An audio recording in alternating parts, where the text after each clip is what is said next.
तो इसको यूज़ करना बेकार है।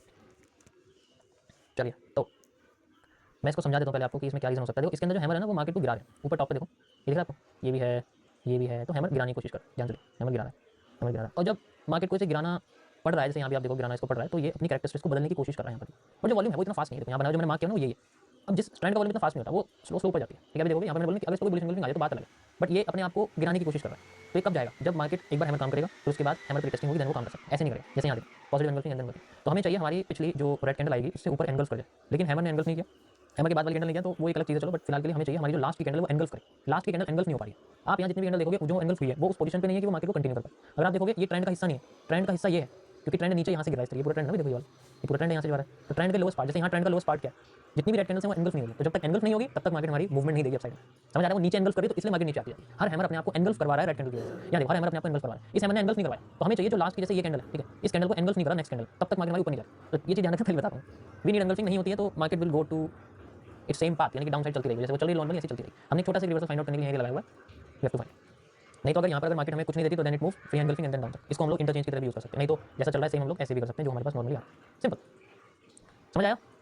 देखो कल भी मैंने बहुत डीप में आपको जो शूटिंग स्टार हैंगिंग मैन था उसके बारे में आपको बताया था, आज भी मैं उसी तरीके से एक्सप्लेन कर रहा हूँ। तो लेट्स सी,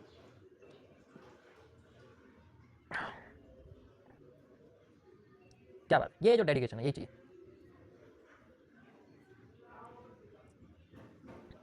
चलिए, तो कल के टॉपिक में मैंने आप लोगों को बता दिया था कि आप किस तरीके से कैंडलस्टिक पैटर्न को पढ़ सकते हैं, जो मैंने मेन आपको बताए थे। ठीक है, अब बात करते हैं कुछ सेटअप्स के बारे में। कल 2 CP मॉड्यूल के बारे में बताया था, और 1 CP मतलब दोनों सेम ही होते हैं लगभग लगभग। ठीक है, क्योंकि सिंगल कैंडल को हम लोग कभी यूज़ नहीं करते, हम लोग यूज़ करते हैं डबल कैंडल्स को। So we have to use it the double candle.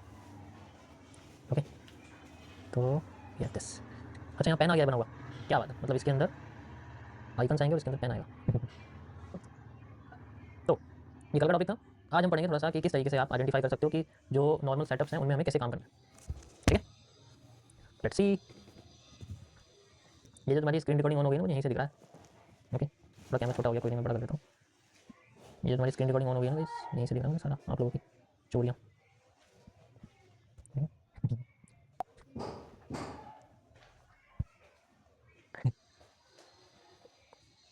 Okay, सो थोड़ा सा पेन हो रहा है इसमें।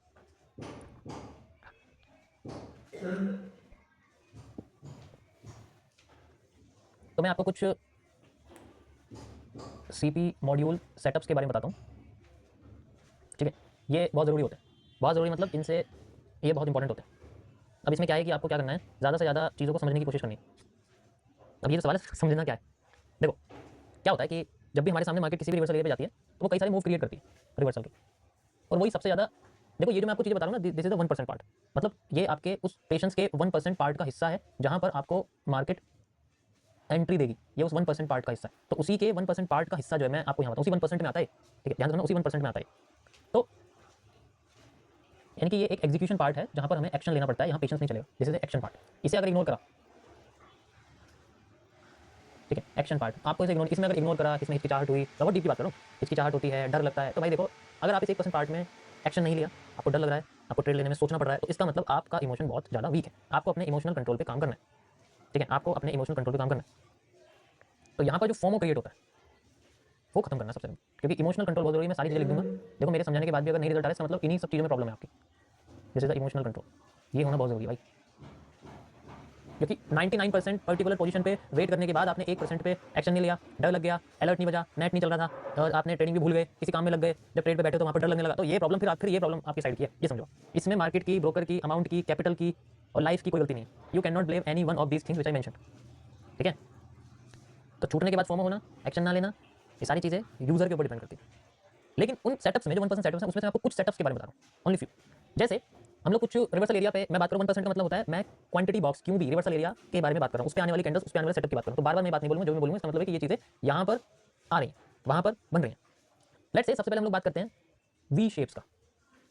ठीक है, ये सबसे ज़्यादा सिंपल होता है, वी शेप्स सबसे सिंपल होती है। कैसे काम करते हैं? सिंपल, जब भी हमारी मार्केट, मैं आपको पहले दिखाता हूँ कि लेट्स से अगर वो बियरिश है तो ऊपर कैसे जा रही है, मार्केट नीचे आती है, ठीक है, और नीचे आनी शुरू करती है, ठीक है, उसके बाद यहाँ पर थोड़ी सी छोटी हो जाती है, और उसके बाद फिर ऐसे होती है, एंड देन उसके बाद फिर यहाँ से ऊपर उठनी शुरू करती है, फिर यहाँ से ऊपर उठनी शुरू करती है, फिर ये थोड़ी सी ऐसे नीचे आ जाती है। ठीक, मैक्सिमम टाइम जोन पे जब भी हम लोग ऐसे एरिया को यूज़ करते हैं तो कंफ्यूज हो जाते हैं, डर लगने लग जाता है कि यार बुलिश एंगल्फिंग तो ये क्या करूँ, सही है गलत है, एंटी होगी, सवाल मन में आने लग जाते हैं ना, ऐसे होता है, ऐसे होता है ना, सवाल मन में आने लग जाती है, क्या करूँ इसका, कुछ तो करना पड़ेगा। जब सोचते हैं अगली कैंडल बन जाती है, इसके बाद ही जब यहाँ पर हमारा जनरली एक थिंकिंग टाइम चल रहा होता है, जैसे हम लोग थिंकिंग टाइम में होते हैं उसके बाद हमें मन में बहुत सारे सवाल आते हैं कि यार क्या इसमें लगाऊँ, क्या सही है गलत है, क्या मैंने जो लॉट लिया है वो सही है, क्या मैंने जो क्वांटिटी ली है वो सही है, क्या मेरा सच में रिवर्सल एरिया यहाँ पर है, ये कई सारे सवाल। और ये तब नहीं आता जब आप रिवर्सल एरिया बनाओगे, पता कब आएंगे, ये तब आएंगे जब आपके सामने कंफर्मेशन 1% की कोई भी एक पैटर्न आपके सामने आएगा, तब सवाल पैदा होते हैं। अब बता दो मुझे किस किसके मन में सवाल नहीं आता, ठीक है, जो बोलते हैं ना मैं ट्रेड नहीं करता कुछ नहीं आता, अगर मैं नहीं करता सब चीज़ें तो ये सब चीज़ें मुझे क्यों फील हो रही हैं, मैं क्यों जानता हूँ चीज़ों के बारे में, सोचो, जस्ट इमेजिन एंड टेल मी।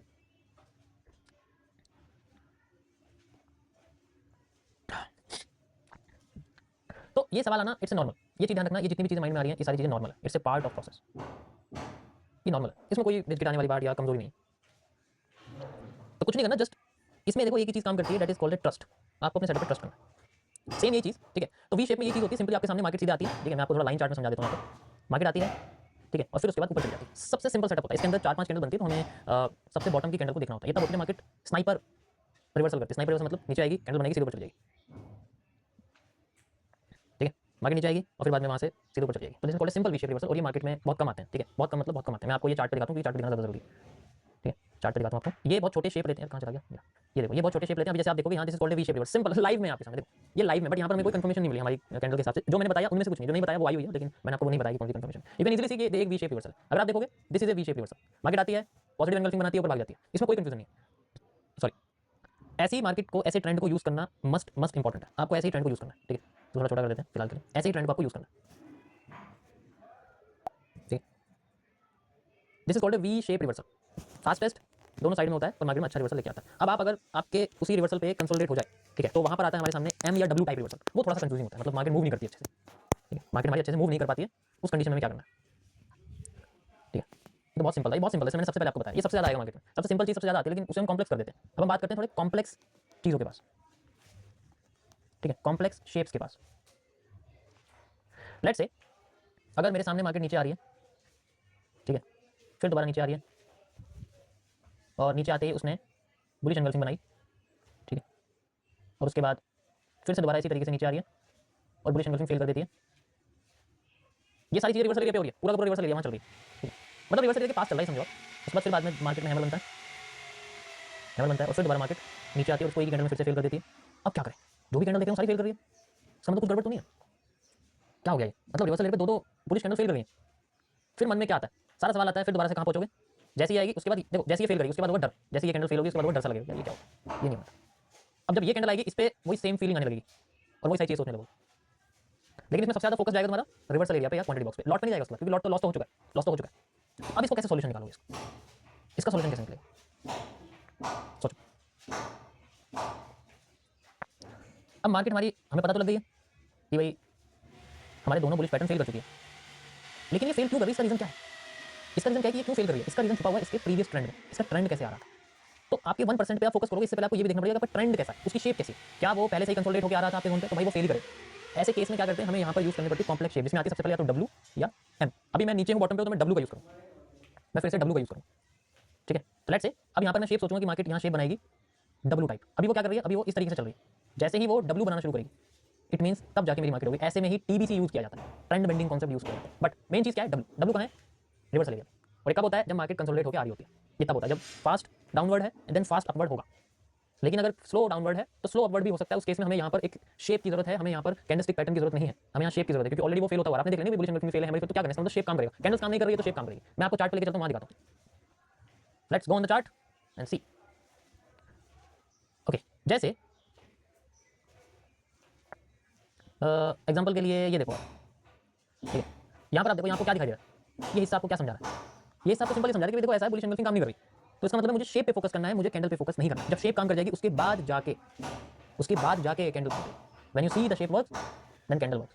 आप देखो डब्ल्यू बना, काम नहीं किया, फिर डब्ल्यू बना एंड देन काम किया, और फिर बाद में जब रीटेस्ट करा then we have to find out the shape, और ये शेप आपकी जो होगी, लेट्स से यहाँ रिवर्सल एरिया था तो आपकी कंफर्मेशन कैंडल आपके रिवर्सल पे ही आएगी, but after forming the shape, after working the shape, इससे इजी कुछ नहीं हो सकता। ऑलवेज ट्राई कि अगर भाई कोई कंसोलिडेटेड या पैरासाइटिक सप्लाई डिमांड है, जो मैं आपको आगे बताऊं पैरासाइटिक का मतलब क्या होता है, जो ऑलरेडी जानते हो उनको पता हो, अगर वो पैरासाइटिक सप्लाई डिमांड है उस केस में सिंगल वही पैटर्न जो काम नहीं कर रहा, मैं हमेशा ये करता हूं, जितनी भी स्ट्रीम में जाके पुरानी देखना पता लगेगा, मैं बोलता बेशक नहीं हूं कि वो मेरे हैबिट में आ गया, ठीक है, जैसे गाड़ी चलाते तो मैं बोल भी सकता हूं गाड़ी चला सकता हूं, गाड़ी हैबिट में आ जाती है, सेम चीज मेरे हैबिट में आ चुकी है, इसलिए मैं इस चीज़ को समझो कि जब भी ऐसा होगा we have to focus on the shape, and जब भी मार्केट बॉटम पे होती है सिंपल एंड सोबर डब्ल्यू, जब मार्केट टॉप पे होती है सिंपल एम, और इसके अलावा कुछ नहीं। हमें बस अपने रिवर्सल एरिया पे डब्ल्यू को काम करते हुए देखना है अगर हम बॉटम पे है, और अगर हमें रिवर्सल एरिया पे एम को काम करते हुए देखना जब वो टॉप पे। दोबारा मार्केट वहाँ आएगी, रिवर्सल देगी, ठीक है, तो आपको पता लगेगा। आपको इतना एनालिसिस परफेक्ट होता है तो आपको ट्रेड क्यों नहीं करते? क्योंकि मेरा काम ट्रेड करना नहीं है ना भाई, मेरा काम एनालिसिस करना है। मेरा काम पानी पीने का है, बोतल बनाने का नहीं है ना। मैं बोतल भी बनाऊंगा, पानी भी पीऊँ, फिर तो मैं बेवकूफ़ हूँ। जो मेरा काम है वो करूँगा ना मैं।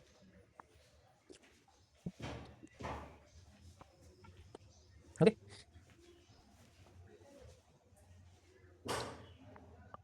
ये कम से कम 100 बार आप फाइंड आउट करो, then you will find out कि किस तरीके से मार्केट काम करेगा। 100 बार आपको फाइंड आउट करना पड़ेगा आपके रिवर्सल एरिया पे, आपको समझ में आ जाएगा कि ये चीज़ें कैसे काम है। देखो वी शेप रिवर्सल है, ये देखो यहाँ कंसोलिडेशन है, फिर वी शेप रिवर्सल है, यहाँ एम है, यहाँ देखो, यहाँ भी आपको समझ में आ गया कि क्या हो रहा है मार्केट में। तो जस्ट फाइंड आउट कि कौन सी चीज़ें काम कर रही हैं, कौन सी चीज़ें काम फेल हो रही हैं, then you will easily find out कि हाँ भाई जैसे ही आपका डब्ल्यू काम करेगा उसके बाद हमें बस अपने जोन पे वही सीसीपीज चाहिए, ठीक है। Okay, perfect, let's see.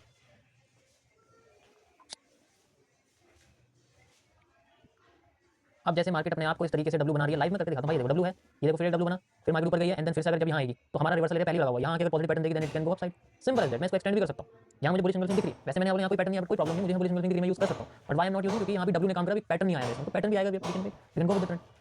Okay, ये बुलिश सिंगल आई हुई है, कोई प्रॉब्लम नहीं, मेरे को बुलिश सिंगल दिख रही है, but when shape works candlestick pattern will work.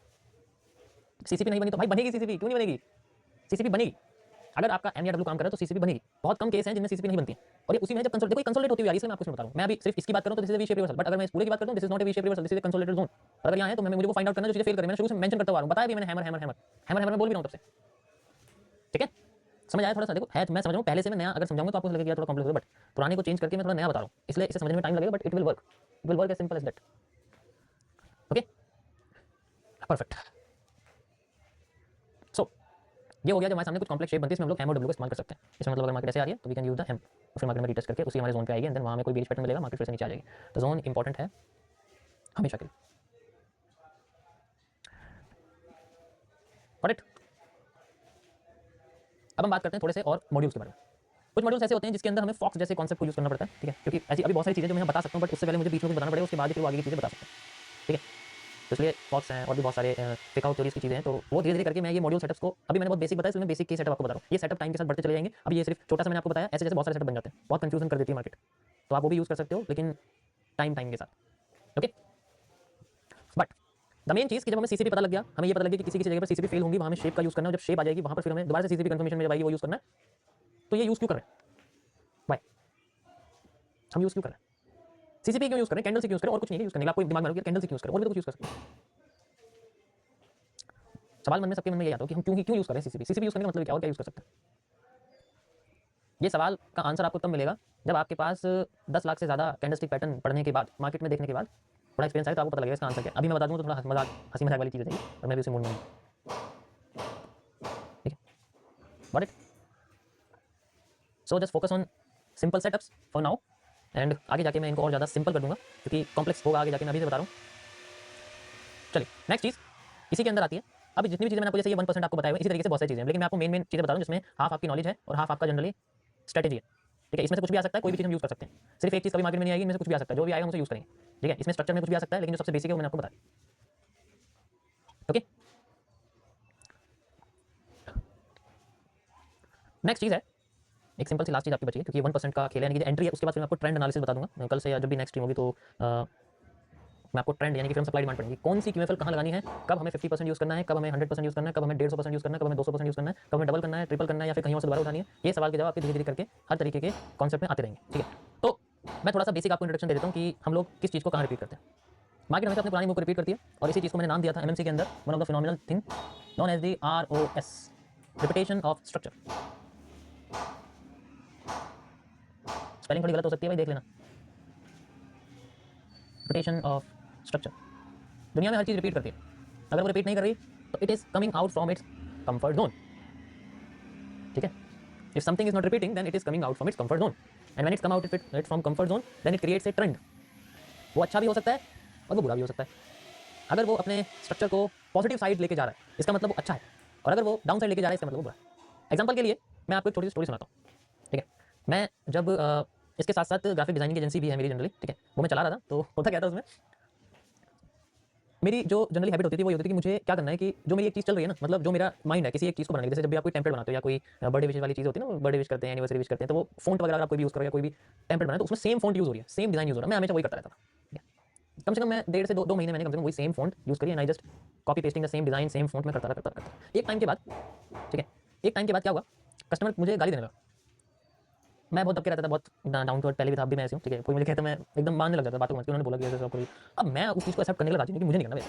मेरी लाइफ, मेरे फ़ॉन्ट ऐसे चल रहे हैं, मुझे ऐसे चलते रहते हैं, मुझे बाहर नहीं आना, इस फ्रीक्वेंसी से बाहर नहीं आना। उन्होंने बोला भाई मुझे पसंद नहीं, तो एक काम करो उसको थोड़ा सा अच्छा इस तरीके से बना, थोड़ा आइडिया दिया। अब मैंने अपनी उस चीज़ की जो कमी है वो मुझे महसूस हुई, यार ये करेंगे ये तो गलत हो जाएगा, ऐसे ये वाला फ़ॉन्ट नहीं यूज़ कर सकता, इतना डिज़ाइन यूज़ नहीं करता। तो मैंने क्या करा, मैंने अपना, ठीक है, मैंने अपना सॉफ्टवेयर ही चेंज कर दिया जिस पे मैं एडिट कर रहा था फोटोज़ वगैरह। अब जब मैंने अपना सॉफ्टवेयर चेंज किया तो वहाँ पर मैं मेहनत कम करने लगा और क्रिएटिविटी ज़्यादा लगने लगा। ये मेरा एफर्ट का ग्राफ है, ये मेरी क्रिएटिविटी का ग्राफ है। तो मैं मेहनत कम करने लगा, मैं क्रिएटिविटी, तो मैंने जैसे मैंने मेहनत कम करी मेरी क्रिएटिविटी ज़्यादा आ गई, तो क्रिएटिविटी आई, मैं अपने लूप से बाहर आ गया। जैसे मैं लूप से बाहर आया मेरी क्रिएटिविटी बढ़ती गई, मेरी मेहनत कम हुई। फिर मैं एक चीज़ बनाता था और उसके अंदर क्रिएटिविटी करता रहता था। एक ही मुझे पूरे महीने में पोस्ट बनानी है, चाहे इंस्टाग्राम की पोस्ट है कुछ बने, और फिर मैं उसको, तो मेरा जो थिंकिंग ग्राफ में जो क्रिएटिविटी वाला ग्राफ है वो ऊपर चलता गया, ऊपर चलता गया। That is how the changes come. समझ आया? समझ आया मैंने क्या बोला?